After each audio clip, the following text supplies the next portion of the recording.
दोस्तों स्वागत है आप सबका मेरे इस YouTube channel study with Shahbaz पर। दोस्तों पिछली क्लास में हम लोगों ने देखा था ट्रिकोनोमेट्रिक टेबल के बारे में, त्रिकोणमिति सारणी, उसको हम लोगों ने पढ़ा था, समझा था। आज हम लोग उस पर बेस्ड कुछ क्वेश्चंस करेंगे। चूँकि इसमें बहुत ज़्यादा कुछ नहीं है, बहुत ज़्यादा हाई लेवल का क्वेश्चन नहीं बनता है, तो हम लोग कोशिश करेंगे 2-3 क्वेश्चन करेंगे ताकि हम लोगों को थोड़ा सा रिविजन हो जाए। तो चलिए आज का वीडियो शुरू करते हैं। हमारा सबसे पहला सवाल है जो कि बहुत ही बेसिक है। जैसे मान लीजिए मैंने लिखा cos 30 into sine 30 plus tan 30 into cosec 60, ये मैंने लिखा। अब मैं ये सवाल क्यों ले रहा हूँ, इसलिए ले रहा हूँ ताकि आप लोगों को याद हो जाए, या फिर इसमें वैल्यू पुट करके देखें कि अपने को याद है या नहीं है। तो cos 30 का मान जैसा कि मैंने कल बताया था, जिन लोगों को याद है अच्छी बात है, जिन लोगों को नहीं याद है धीरे धीरे याद हो जाएगा, ज़्यादा चिंता करने की ज़रूरत नहीं है। तो cos 30 का मान जहाँ तक मुझे याद है √3/2 इंटू साइन 30 होता है 1/2 प्लस tan 30 1/√3। मैंने बताया था ना इन सब का ट्रिक कल, आप लोग पिछला वाला वीडियो देखेगा फिर आप लोगों को पूरी सारी चीज़ें समझ में आएंगी अच्छे से। इंटू अब cosec 60 है तो साइन 60 पे जाएंगे अपन। साइन 60 क्या होता है √3/2, तो cosec 60 क्या होगा 2/√3। अब हम लोग इसको सॉल्व करेंगे। ये आप लोगों को आता होगा उम्मीद करता हूँ, √3/4 प्लस 2/3। अब हम लोग क्या करेंगे, इसको भी वो ले लेंगे। अब जैसे भी आप इसको सोल्व करें, बहुत सारे मेथड है। हम लोग 4 और 3 का एलसीएम लघुत्तम समावर्तक ले ले, ऐसे सोल्व करें, या इन दोनों को गुना कर ले, कुछ भी करें। तो मैं ऐसे ही कर लेता हूँ। ये आएगा 3√3 प्लस 8, ये हो गया हमारा आंसर, क्योंकि अब ये कटेगा नहीं, कुछ भी नहीं। तो दोस्तों ये था हमारा पहला सवाल, जो बहुत ही आसान था, आप लोगों को पता होगा। मैं ये सवाल इसलिए करवा रहा हूँ ताकि कोई ये ना कहे कि केवल पढ़ा दिया और क्वेश्चंस नहीं करवाए, इसलिए। अब हम दूसरे सवाल की तरफ बढ़ते हैं। हम लोगों को दिया हुआ है कि √3 tan theta is equals to 1, then find theta. Theta is equal to what. अब बहुत सारे लोगों को पता भी होगा, ऐसा नहीं है, जिन लोगों को पता है ठीक है।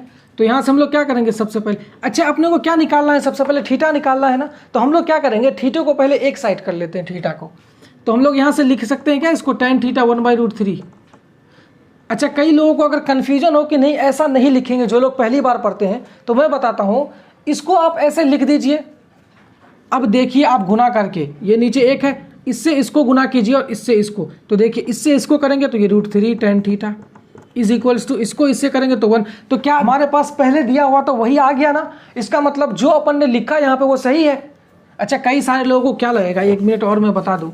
कई सारे लोगों को लगता है कि अच्छा tan थीटा बराबर √3/1 मैंने लिख दिया सर, मैंने ये लिख दिया। गलत का सत्यता की जांच करनी है तो आपको क्या करना है, इससे उसको मल्टीप्लाई करना है, इससे इसके नीचे कुछ नहीं तो क्या है 1।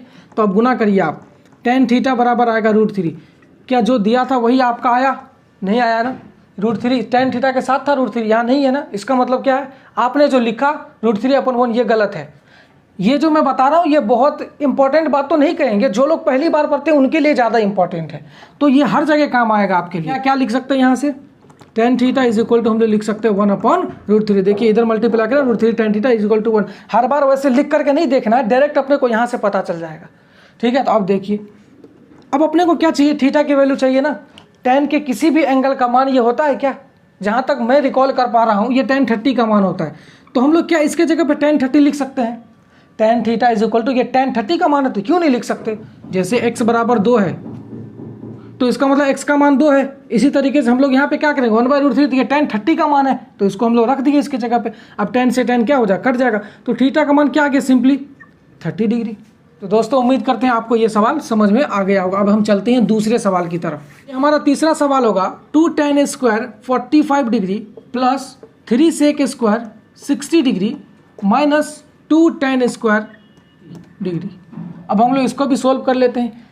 सभी को आता होगा, ऐसा कुछ नहीं है, केवल वैल्यू पुट करना है। ऐसा कोई बहुत बड़ा फंटर वाला सवाल नहीं है कि लगेगा कि बहुत ही ज़्यादा हैवी क्वेश्चन है। तो हम लोग क्या करेंगे, 2 इंटू, अच्छा tan 45 का मान मैंने बताया था, tan 30 1/√3, 45 करना है तो 1/√3 का ऊपर वाला तो 1, तो ये 1 का स्क्वायर प्लस 3 इंटू, अब यहाँ sec 60 पे जाना है तो अपने को पहले क्या करना पड़ेगा, cos 60। cos 60 क्या होता है 1/2, तो sec 60 क्या होगा 2/1। 1/2 का मतलब उसका रेसिप्रोकल 2। अब 2 का स्क्वायर क्या होगा 4, 2 का स्क्वायर 4, 2 लिख देता हूँ यहाँ पर। cos 60 1/2 तो sec 60 कितना 2, 2 का स्क्वायर कितना, 2 का स्क्वायर लिख दो -2 इंटू tan 30 1/√3। अब 1/√3 का लेकिन क्या है, स्क्वायर है। तो चलिए ये 2 प्लस ये 2 दूना 4 तो ये 12, ठीक है 12 अब प्लस यहाँ देखेंगे 2 इंटू 1/3, ये आप लोगों को पता होगा √3 से √3, नहीं अगर पता है तो अलजेब्रा में बात करेंगे अपन। तो 2 + 12 - 2/3। अब इसको जैसे भी आप सोल्व करें 14 - 2/3 हो गया, हम लोग 14, ये इसे करेंगे तो 42 - 2/3, ये आ गया अपना कितना 40/3। तो इस क्वेश्चन में भी बहुत बड़ा कुछ नहीं था, बस केवल समझाने की बात थी कि कैसे करेंगे। तो चलिए मूव करते हैं हम लोग नेक्स्ट क्वेश्चन की तरफ। अब हम लोग करेंगे क्वेश्चन नंबर 4। अब क्वेश्चन नंबर 4 में क्या है, ये जो मैं क्वेश्चन से बताने जा रहा हूँ आपको, जो क्वेश्चन नंबर 4 है वो सबसे ज़्यादा इंपॉर्टेंट है और उससे क्या अपन सीखेंगे वो इंपॉर्टेंट है। बना तो सभी लेते हैं, सॉल्यूशन सबको आता है। हमारा सवाल है tan a + b = 1/, where condition दिया हुआ है, वेयर जो a - b की वैल्यू है, ठीक है, वो 0 से 90 के बीच है। मतलब इसका मतलब मैंने एक वीडियो में समझाया था आप लोगों को कि 0 से बड़ा और 90 से छोटा होना चाहिए a और b की वैल्यू। देन ये हमारा सवाल है आज का, जो कि बहुत बार बोर्ड वगैरह में पूछा जाता है। तो चलिए हम लोग इसका सॉल्यूशन देखते हैं। सॉल्यूशन ज़्यादा इंपॉर्टेंट नहीं है दोस्तों। एक बात आप मेरे को बताइए कि आपको ये देखने के बाद आपको क्या लगता है कि हमको क्या चाहिए, ए और बी की वैल्यू, यानी कि ए और बी में कितनी इक्वेशन चाहिए, 2 इक्वेशन चाहिए। मैंने कहा था कि 2 इक्वेशन और 2 अननोन हो तो अपन दोनों की वैल्यू फिक्स वैल्यू निकाल सकते हैं। हम लोग इस चीज़ की बात डिटेल में करेंगे, किसी इक्वेशन में कैसे निकालते हैं, क्या करते हैं, वैल्यू पुट कर सकते हैं, इस चीज़ की बात हम लोग डिटेल में अलजेब्रा में करेंगे। अभी जो मैं बताना चाह रहा हूँ, जो अपने पास गिवन है वो है tan a - b = 1/√3 और दिया हुआ है √3। अब इसको देखने के बाद आपको पता है कि आपको ए और बी की वैल्यू निकालनी है, तो आपको ए और बी में 2 इक्वेशन चाहिए। सिंपल सी बात है, चाहिए तभी ना ए और बी की वैल्यू निकलेगी। अगर मान लो x + y = 6 और x - y = 4, तो आपको पता है कि यहाँ से x और y की वैल्यू कब निकलेगी, जब अपने पास x और y में 2 इक्वेशन हो। तो यहाँ है ना, तो यहाँ से हम लोग निकाल लेते हैं। ऐसे ही हम लोगों को यहाँ भी बनाना है, तो उसके लिए क्या करना पड़ेगा, tan को तो हटाना पड़ेगा। तो tan को हटाने के लिए क्या हम लोग tan को नहीं हटा सकते? क्या हम इसके जगह पे, अभी एक क्वेश्चन किया था हम लोगों ने, ये tan 30 का मान है क्या, tan 30 का मान है क्या 1/√3? अब ये किसका मान है, इसका मान देखते हैं, ये किसका मान है। ये मुझे लग रहा है ये tan 60 का मान है। आप लोगों को जिसको याद होगा अच्छी बात है, नहीं याद है फिर बोल रहा हूँ, टेंशन लेने की कोई ज़रूरत नहीं है। तो चूंकि मैंने यहाँ tan 30 क्यों लिखा, अपने को पता है ए और बी में इक्वेशन लानी है, और जब तक tan नहीं हटेगा तब तक हम लोग इक्वेशन नहीं बना सकते, और जब तक इक्वेशन नहीं बनेगा ए और बी में तब तक हम लोग ए और बी की वैल्यू नहीं निकाल सकते। इसीलिए मैंने यहाँ tan 30 लिखा, ताकि tan से tan कट जाए। तो ये एक अप्रोच है कि आप कैसे अप्रोच करेंगे किसी क्वेश्चन की तरफ, आपका दिमाग कैसे जाएगा उसी डायरेक्शन में। तो हम लोग क्या करेंगे, अब tan से tan को कट जाएगा, यहाँ से ये tan, यहाँ से ये tan कट जाएगा। तो अपने पास क्या बचा ओवरऑल दोस्तों, a - b = 30 डिग्री बचा और a + b = 60 डिग्री बचा। अब देखिए कितना आसान हो गया। अब a और b में 2 इक्वेशन आ गई, 2 इक्वेशन और 2 अननोन, तो दोनों की वैल्यू फिक्स होगी। तो हम लोग यहाँ से सोल्व करेंगे। इसको सोल्व करने के 4 से 5 तरीके हैं, ठीक है, पर अभी हम यहाँ 4 और 5 तरीके की बात नहीं करेंगे, क्योंकि ये मैं पढ़ाऊँगा आप लोगों को अलजेब्रा में, ठीक है। तो इसलिए हम लोग अभी केवल सोल्व करेंगे। आप लोगों को पता है यहाँ प्लस है माइनस है, दोनों को ऐड करेंगे तो ये प्लस b और -b कैंसिल आउट, a और a मिलकर के आएगा 2a = 60 और 30 कितना होता है 90। तो यहाँ से a का मान सिंपली क्या आएगा 45 डिग्री। तो क्या a का मान 45 डिग्री, तो अब किसी भी इक्वेशन में रख दे, अपन यहाँ रख दे तो b का मान आ जाएगा, यहाँ रख दे तो यहाँ रख दे b का मान। चलिए यहीं रख देता हूँ, मैं यहीं रख देता हूँ, इधर आइए। a का मान 45 - b = 30 डिग्री। तो यहाँ से हम लोग क्या करें, b को उधर भेज देते हैं, तो b बराबर आएगा कितना 15 डिग्री। तो इंपॉर्टेंट बात यह है कि यहाँ जो कंडीशन दिया था क्या उसको सेटिस्फाई कर रहा है ये a और b 0 से 90 के बीच। तो क्या a और b की वैल्यू 0 से 90 के बीच आई, तो इसका मतलब हमने जो सोल्यूशन किया वो सही है। अगर यहाँ कंडीशन को बदल देता तो फिर हम लोग और आगे जाते।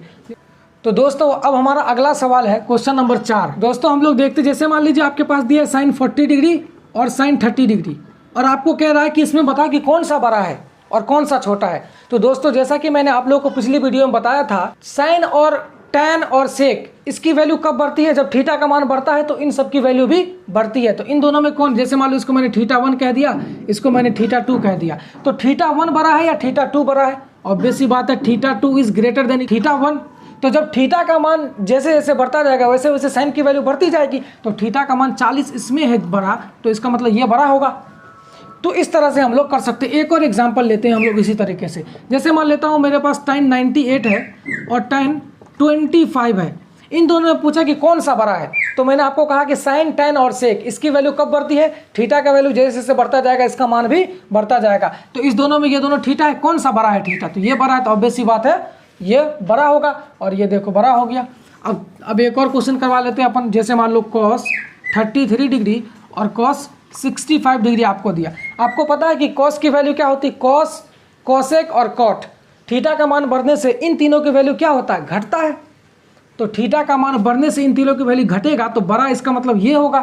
क्योंकि ये तो बड़ा थीटा है ना, इससे θ1 और θ2, तो कौन बड़ा है इसमें, θ2 बड़ा है θ1 से।